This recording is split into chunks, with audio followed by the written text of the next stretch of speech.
What's up, guys? Mike Tierney here with Princess Auto. Welcome to Tech Tips with Mike T. Today we're talking about trailer accessories. Some of the accessories that you're going to need for your trailer to make the connection to the tow vehicle are trailer coupler mounts. So we have a couple of different styles. We have what's called a straight style mount. So when you look at the mount, it has a straight tongue, so it has a single beam coming from your trailer to the tongue. It also has a variety of different size ball mounts, so you can get them in 1 7/8, 2 inch, 2 5/16. That will all depend on your class that you're going to be working with. So all couplers are based on a class system, as well as your hitch balls and your coupler mounts and all of those things. That is all based on a class system. The higher the class system, the more towing capacity that those components can handle.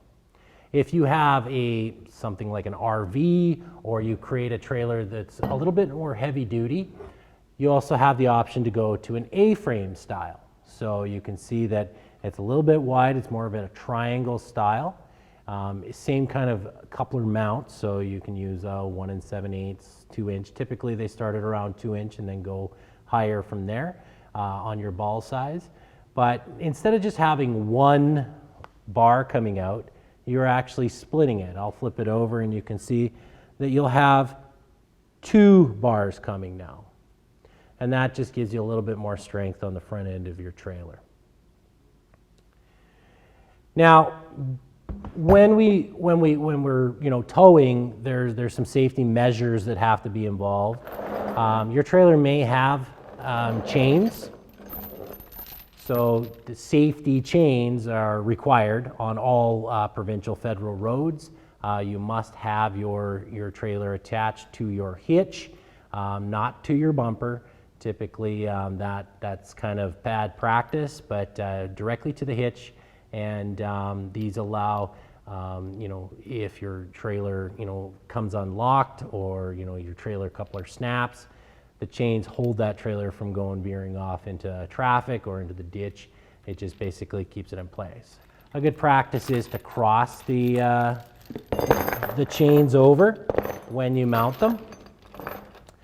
It helps from drooping. You don't want the chains, dragging along.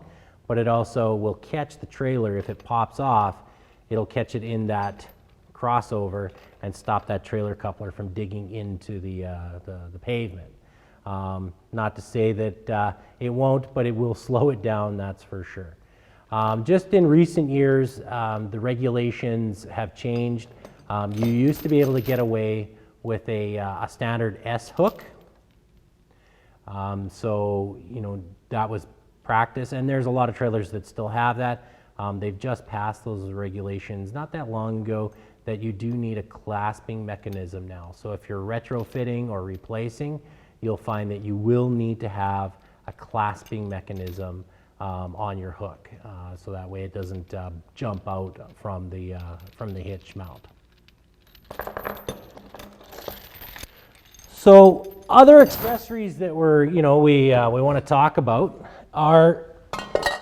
they're basically aids. So aids in, once you're kind of got your trailer sitting there, you're not towing it, you want to just have it disconnected from the tow vehicle. Maybe it's an RV that you want to level out. Maybe it's a boat that you just want to wheel around your driveway or wheel around the yard. There's a ton of jacks out there. One isn't maybe necessarily better than the other. It's based on application. So we've got a few jacks here to kind of show you. We'll start with this footed jack here. So this jack is what we call a side wind. So you're going to be winding it at the side versus a top wind jack. Its mount requires a little bit of extra work. So there's a pin that comes out and a collar. So there's a steel collar. And what that does is it gets welded to the side of your straight tongue trailer. Once that's welded on, it allows you to pin in your jack in multiple ways, so you can actually kick it back when you're traveling, or have it nested when you're, when you're in rest mode. So, selection of a jack is based on that application, maybe the tongue capacities. So typically you want to make sure that, your jack can actually handle the weight of the tongue weight. So, typically that's 10%, 10 to 15% of the overall weight of the trailer. So if you've got a 3,000 pound trailer, you're looking at no more than about 300 pounds on the front of that trailer, that the jack would need to lift up. If this isn't what you want to go with and you want something a little bit more mobile, this has a foot, so it's not easy to move around. You'd actually have to manually move that trailer. What we can do is go with a wheel size. So this one happens to have a top wind. It also has a mount now, a flange that will just bolt directly onto the straight tongue of your trailer. The beauty about a pneumatic tire is, if you're on uneven ground, sand, gravel, that kind of stuff, broken up concrete, the pneumatic tires are a really good option to overcome that friction. They also are available in a solid wheel as well. But again, top wind, does that clear where you're mounted this, or do you need to go to a side wind version? So just different options. The beauty about this one is it just has a pin that you can pull and it will twist right out of the way and lock in. You don't have to do any welding if you don't choose to. You can weld them on, but most people just bolt these on.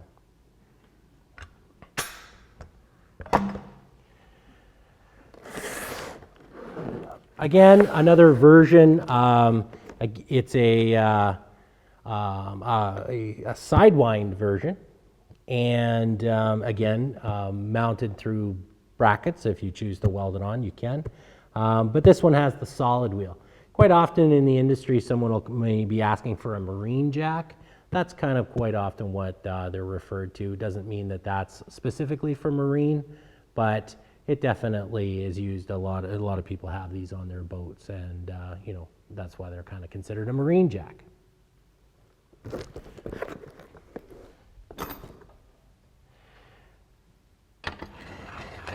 Next up is another sidewind.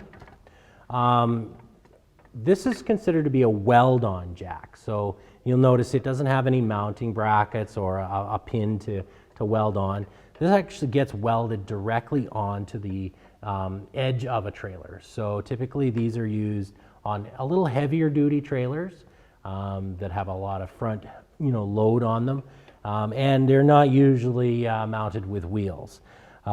There is a quick connect that you can use if you do want to swap out feet or change out feet, but typically these are welded on, and you just have to make sure you grind down some of the paint, the powder coating, and to get a good weld bead onto the trailer. The last one we're going to talk about is an A-frame trailer jack. Now this is becoming really popular with all of the RVing activities that go on. Any trailer that has an A-frame style coupler requires this type of jack. You can't just use a standard, swing back jack on the trailer. So you'll notice an A-frame jack will have this triangle with 4 bolt holes, and that will actually match up to the 4 bolt hole or the 3 bolt holes that is on the tongue. You basically just have to remove the foot. So the foot comes off.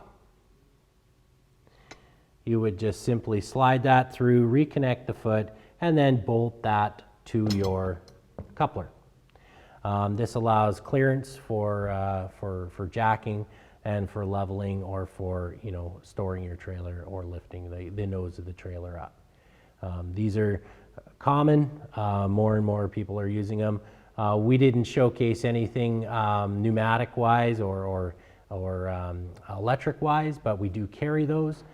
So you can hit a switch and it'll actually rise electrically with your powered system. So these are all manual. probably some of the most common jacks that you'll find on the market, and it's the ones that we get the most questions on. Well, that's it for Tech Tips with Mike T. See you next time.